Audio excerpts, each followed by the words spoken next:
वीरपुर गांव में एक भाई और एक बहन रहती थी। भाई का नाम राजेश और बहन का नाम पिंकी था। राजेश बहुत ही आलसी था, वह कोई काम नहीं करता था। एक दिन पिंकी बोली, राजेश तुम कुछ काम क्यों नहीं करते? जब देखो खेलते रहती हो। मैं और माँ कब तक तुम्हें ऐसे ही बोलती रहेंगे? तुम भी तो कुछ समझा करो। मेरी मर्जी, मैं जो मर्जी करूं। मैं तुमसे छोटा हूँ, जो मेरा दिल करेगा मैं वही करूंगा। जब मेरा समय आएगा तब काम कर लूंगा। तभी राजेश की माँ आई। राजेश, ऐसे बात कर रही हो तुम अपनी बहन से? चलो माफी मांगो, वो तो तुम्हें सही ही कह रही थी। राजेश को गुस्सा आ गया और वह घर से बाहर चला गया। पिंकी भी राजेश को देखकर उसके पीछे पीछे चली गई।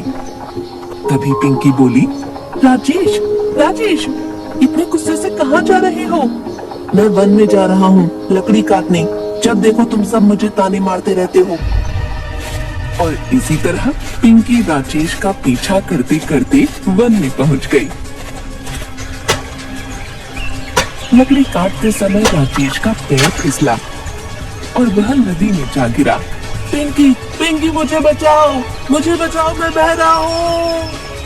राजेश राजेश राजेश राजेश पिंकी राजेश उसी नदी में बहता हुआ चला गया दूसरे किनारे पर। अरे ये मैं कहाँ आ गया? यह किसका महल है? राजेश जैसे ही किनारे से बाहर निकला, उसके सामने एक जलपरी आ गई। ठहर जाओ बेटा, तुम कहाँ जाना चाहते हो? तुम इस महल में जाना चाहते हो? हाँ, लेकिन आप कौन हो? मैं जलपरी हूँ और किनारे पर एक जादुई महल है। उस महल में तुम्हें जो चाहिए वह मिल जाएगा। जलपरी जी, जो भी चाहो, यानी कि खेलना खाना पीना सब कुछ। हाँ, मैं तो बस उस महल की रखवाली करती हूँ। जलपरी जी, मुझे भी उस जादुई महल में जाना है। मैं कुछ समय अपने घर वालों से दूर रहकर यहाँ रहूंगा। मेरे घर वाले तब मुझे समझेंगे। तुम महल में तो रह सकती हो, लेकिन मेरी इजाजत के बिना बाहर नहीं आ सकती। हाँ जलपरी जी, ठीक है। तभी राजेश महल में चला गया और तभी महल का दरवाजा बंद हो गया। कितना सुंदर और बड़ा महल है।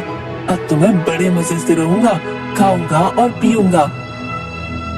तभी राजेश महल से बोला, जादुई महल, चलो मुझे सोना है। एक सुंदर सा पलंग दे दीजिए। तभी एक सुंदर सा पलंग हाजिर हो गया। राजेश खुश होकर वहाँ सो गया।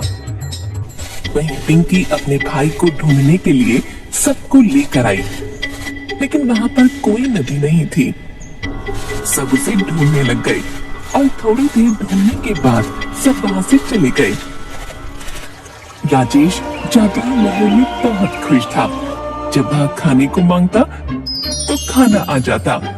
अब वह पूरे दिन खेलता कूदता रहता।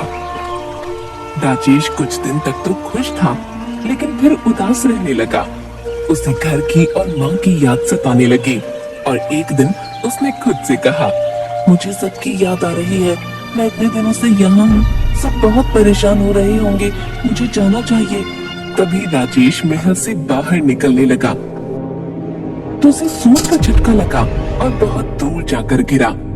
राजेश रोते रोते बोला, मुझे जाना है, मैं यहाँ नहीं रह सकता, मुझे जाने दो, मुझे जाने दो।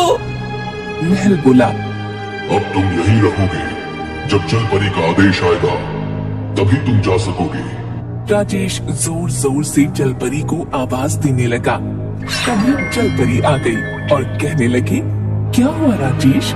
जलपरी जी, मुझे यहाँ नहीं रहना है, मुझे घर जाना है। लेकिन तुम ही तो चाहते थे कि तुम ऐशो आराम से रहो। नहीं नहीं, मुझे बस अपने परिवार के पास जाना है। मैं अब सब काम करूँगा, अपने घर वालों को शिकायत का मौका नहीं दूंगा। तभी जलपरी ने उसकी बात मानी और जादुई महल से उसे आजाद कर दिया। राजेश दौड़ते हुए अपने घर पहुंचा। वहाँ सब आराम से अपना काम कर रहे थे। अरे राजेश, क्या हुआ? तुम तो अभी अभी बन गए थे ना? लकड़ी काटने मैं भी तुम्हारे साथ ही थी। लेकिन तुम दिखे ही नहीं तो मैं वापस आ गई।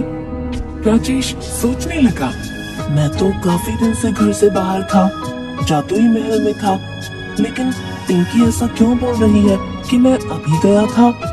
राजेश को पता चला कि वह जब तक जादुई महल में था समय वहीं रुका हुआ था। पिंकी सब कुछ भूल चुकी थी, इसलिए किसी को पता नहीं चला यह सब जादुई महल का जादू है। यह सिर्फ राजेश ही जानता है। अगली सुबह जल्दी उठकर राजेश बाहर वन में लकड़ी काटने चला गया। जब वह लौटा तब माँ और पिंकी उसके पास आए और कहने लगे, राजेश तुम बड़े मेहनती हो गए हो बेटा, हमें माफ कर दो, हम तुम्हें ऐसे ही डांटते थे। नहीं माँ, अब मुझे समझ आ गया है कि काम कितना जरूरी है। अब मैं आराम नहीं करूँगा, काम करूँगा। इस तरह माँ और पिंकी दोनों ने राजेश को गले लगा लिया। ऐसी कहानी सुनने के लिए हमारा चैनल सब्सक्राइब करें, लाइक करें, शेयर करना न भूलें।